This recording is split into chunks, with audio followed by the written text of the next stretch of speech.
नमस्कार आपनालोक सकलोके पुनर्बार स्वागतम नसमाई मजिद बंधुসকল पलकते चाওক আজি 9টা गुरुत्वपूर्ण खबर। प्रथमটো खबर राज्यर सरकारी चिकित्सकলৈ मुख्यमंत्री हिमंत बिश्व शर्मार कठोर निर्देशना। एতিয়াर পৰা ব্যক্তিগত চিকিৎসালয়ত চিকিৎসা কৰিব নোৱাৰিব কোনো सरकारी চিকিৎসকে। এই নিয়ম উলংঘা কৰিলেই লোৱা হ'ব বিহিত ব্যৱস্থা। सरकारी चिकित्सकলৈ मुख्यमंत्री हिमंत बिश्व शर्मार कठोर निर्देशना। एতিয়াर পৰা ব্যক্তিগত চিকিৎসালয়ত চিকিৎসা কৰিব নোৱাৰিব सरकारी চিকিৎসকে। কৰ্তব্যৰ সময়ত ব্যক্তিগত চিকিৎসালয়ত যাব নোৱাৰিব सरकारी চিকিৎসকে। বৰপেটাৰ ফখৰুদ্দিন আলী আহমেদ মেডিকেল কলেজ হাসপাতাল পৰিদৰ্শনৰ পিছতেই মুখ্যমন্ত্ৰীৰ এই কঠোৰ নিৰ্দেশনা। এই নিয়ম উলংঘা কৰিলেই চিকিৎসকৰ বিৰুদ্ধে লোৱা হ'ব বিহিত ব্যৱস্থা। ব্যক্তিগত নাৰ্সিং হোম प्रतिष्ठान ইত্যাদিত চিকিৎসা কৰিব নোৱাৰিব सरकारी চিকিৎসকে। এই কঠোৰ নিৰ্দেশনা মুখ্যমন্ত্ৰী হিমন্ত বিশ্ব শৰ্মাৰ। পৰৱৰ্তী খবৰ আজিৰ পৰা দেশত বলবৎ হ'ব 3খনকৈ কঠোৰ আইন। প্ৰযোজ্য হ'ব ন্যায় সংহিতা, নাগৰিক সুৰক্ষা সংহিতা আৰু সাক্ষ্য আইন। কি আছে এই নতুন আইনত চাওয়া হোক। আজিৰ পৰা দেশত বলবৎ হ'ব 3খনকৈ কঠোৰ ফৌজদাৰী আইন। কি থাকিব বা কি আছে এই নতুন আইনত চাওয়া হোক। দেশত অন্ত পৰিব IPC আৰু CRPC। প্ৰযোজ্য হ'ব ন্যায় সংহিতা, নাগৰিক সংহিতা আৰু সাক্ষ্য আইন। নতুন আইন অনুসৰি গণহত্যাত জড়িত অপৰাধীক দিয়া হ'ব ফাঁচী। কিশোৰী ধৰ্ষণত জড়িত অপৰাধীক যাৱজ্জীৱন কাৰাদণ্ডৰ শাস্তি দিয়া হ'ব। দলবদ্ধ ধৰ্ষণত থাকিব মৃত্যুদণ্ডৰ শাস্তি। আৰু লগতে আৰক্ষীয়ে দিব লাগিব গ্ৰেপ্তাৰ কৰাৰ তথ্য। অৰ্থাৎ কাৰোবাক বা কোনো ব্যক্তিক আৰক্ষীয়ে গ্ৰেপ্তাৰ কৰিলে তাৰ তথ্য পৰিয়ালক দিব লাগিব আৰক্ষীয়ে। আৰু সন্ত্ৰাসবাদক লৈও দেশত বলবৎ হ'ব কঠোৰ আইন। মানৱ অধিকাৰৰ নামত এতিয়াৰ পৰা সন্ত্ৰাসবাদীক দিব নোৱাৰিব নিৰাপত্তা। নতুন আইন মৰ্মে ৰাজদ্ৰোহৰ পৰিৱৰ্তে থাকিব দেশদ্ৰোহ আইন। প্ৰযোজ্য নহ'ব হিতান দানত আৰোপ কৰা শাস্তি। সাময়িকভাৱে কেন্দ্ৰীয় চৰকাৰে স্থগিত ৰাখিলে 106ৰ 2 ধাৰাটো। পৰৱৰ্তী খবৰ সাৱধান ৰাজ্যবাসী। ৰাজ্যত পুনৰ বতৰ ল'ব কালডুব।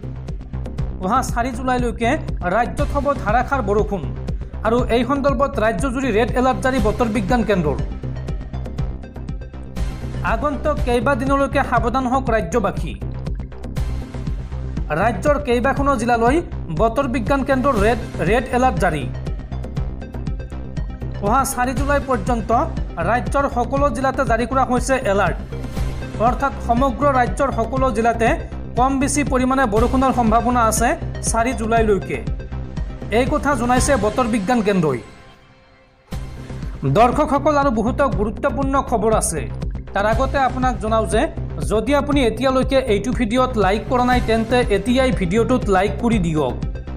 আৰু এনেকুৱা ধৰণৰ ভিডিঅ'সমূহ নিতৌ চাবলৈ চেনেলটো ছাবস্ক্ৰাইব কৰি কাষত থকা বেল আইকনটো প্ৰেছ কৰি ৰাখক। পৰৱৰ্তী খবৰ বিৰাট কোহলি, ৰোহিত শৰ্মাৰ পাছত এইবাৰ নৱপ্ৰজন্মৰ বাবে মঞ্চ এৰিলে ৰবীন্দ্ৰ জাদেজাই।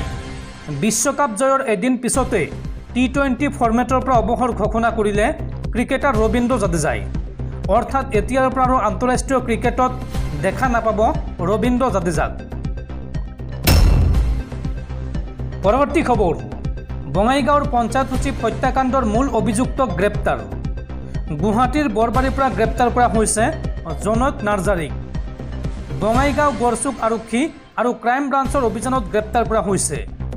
উল্লেখযোগ্য যে বাইকত অহা দুৰ্বৃত্তই দিন দুপৰতে গুলীয়াই হত্যা কৰিছিল পঞ্চায়ত সচিব চন্দ্ৰকান্ত দাসক আৰু নিজ পত্নীয়ে চুপাৰী কিলাৰ নিয়োগ কৰি হত্যা কৰোৱাইছিল স্বামীক।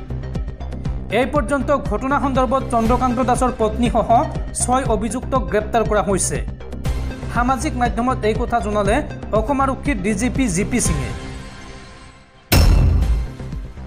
পৰৱৰ্তী খবৰ মহাকাশত আবদ্ধ হৈ পৰা মহাকাশচাৰী সুনীতা উইলিয়ামছক লৈ এবাৰ ডাঙৰ মন্তব্য কৰিছে ভাৰতীয় মহাকাশ গৱেষণা সংস্থা ইছৰোৰ মুৰব্বী S সোমনাথে।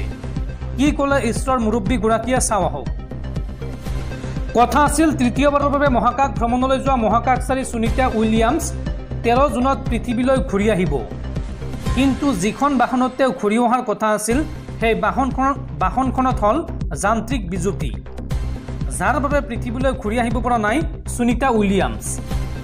সুনিতা ঘূৰি আহিব লগা বাহনখনত হোৱা যান্ত্ৰিক বিজুতিৰ বাবে বাঢ়ি গৈছিল উদ্বিগ্নতা আৰু ভয়।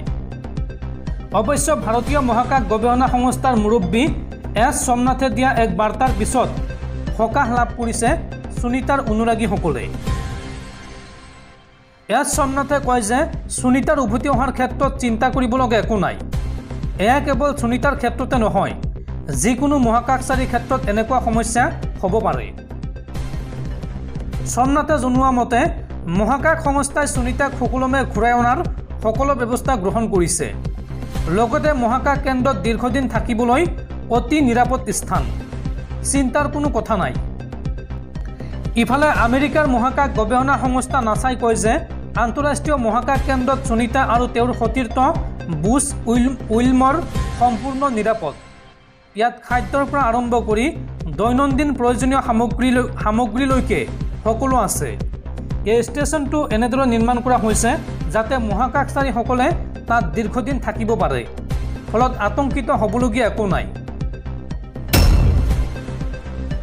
পৰৱৰ্তী খবৰ, টি20 বিশ্বকাপ জয় কৰা ভাৰতীয় দলক 125 কোটি টকা আগবঢ়াব BCCIয়ে। সামাজিক মাধ্যমত আজিৰ দিনটোত এই কথা জনাইছে BCCIৰ অধ্যক্ষ জয় শ্বাহে। পৰৱৰ্তী খবৰ, কেদাৰনাথত ভয়ংকৰ ঘটনা। কেদাৰনাথ মন্দিৰৰ ঠিক পিছফালেৰে হঠাৎ বৈ আহিছে এটা বৰফৰ নদী, আৰু এই ঘটনাক লৈ শংকিত ভক্তসকল। 2013 চনৰ 16 জুনৰ মেঘ বিস্ফোৰণৰ কথা আজিও সজীৱ। খহি পৰিছিল কেদাৰনাথসহ উত্তৰাখণ্ডৰ এটা বৃহৎ অংশ। 3800 মিটাৰ উচ্চতাত অৱস্থিত হিমবাহ খহি পৰিছিল। মন্দাকিনী নদীয়েদি বৈ আহিছিল সেই হিমবাহৰ গলা পানী। সেই বিপৰ্যয়ৰ 11 বছৰ সম্পূৰ্ণ হৈছে। দেওবাৰে আকৌ এবাৰ সেই বিপৰ্যয়ৰ পুনৰাবৃত্তি হ'ব পাৰে বুলি ভয় খাইছে এতিয়া বহু সংখ্যক ভক্তই। কাৰণ কেদাৰনাথ ধাম মন্দিৰৰ ঠিক পিছফালে নামি আহিছে হিমবাহ। পাহাৰৰ পৰা হঠাৎ ফাটি খহি পৰিছে হিমবাহ। সেই হিমবাহ গলিলেই আকৌ বান আহিব বুলি ভয় খাইছে এতিয়া প্ৰায় সংখ্যক ভক্তই। কেদাৰনাথৰ ওপৰত থকা গান্ধী সৰোবৰৰ ওপৰৰ পৰা বৈ আহিছে বৰফৰ নদী। অৱশ্যে বৰ্তমানলৈকে কোনো দুৰ্ঘটনাৰ খবৰ অহা নাই। সম্পত্তিৰো কোনো ক্ষয়ক্ষতি হোৱা নাই। পুৱাৰ ভাগত হিমবাহ খহি অহা দেখি উশাহ ছটি হৈ আহিছিল বহু ভক্তৰ। পাহাৰৰ পৰা বৈ আহিছিল বৰফৰ নদী। কেদাৰনাথ মন্দিৰৰ ঠিক পিছফালেৰে সেই নদী বৈ আহিছে। মন্দিৰত থকা বহু ভক্তৰ কেমেৰাত বন্দী হৈছে সেই দৃশ্য। উত্তৰাখণ্ডৰ দুৰ্যোগ ব্যৱস্থাপনা বিভাগে জনোৱা অনুসৰি এই হিমবাহে কোনো সম্পত্তি বা প্ৰাণৰ ক্ষতি এই পৰ্যন্ত কৰা নাই। উল্লেখযোগ্য যে বিগত 8 জুনত একে স্থানতে হিমবাহ ভাঙি পৰিছিল। বিগত বৰ্ষৰ মে' আৰু জুন মাহত গ্লেছিয়াৰ এলেকাত 5 বাৰকৈ তুষাৰ খহিছিল। 2022 ছেপ্টেম্বৰ আৰু অক্টোবৰ মাহতো এই অঞ্চলত হিমবাহ খহি পৰিছিল। আৰু বৰ্তমান উত্তৰাখণ্ডত অব্যাহত আছে চাৰধাম যাত্ৰা। বৰ্ষাৰ মাজতে কেদাৰনাথ দৰ্শনৰ বাবে বিপুল সংখ্যক মানুহে ভিৰ কৰিছে উত্তৰাখণ্ডত। 10 মে'ৰ পৰা অব্যাহত আছে এই যাত্ৰা, আৰু বৰ্তমান পৰ্যন্ত 10 লাখতকৈও বেছি ভক্তৰ সমাগম ঘটিছে এই অঞ্চলত।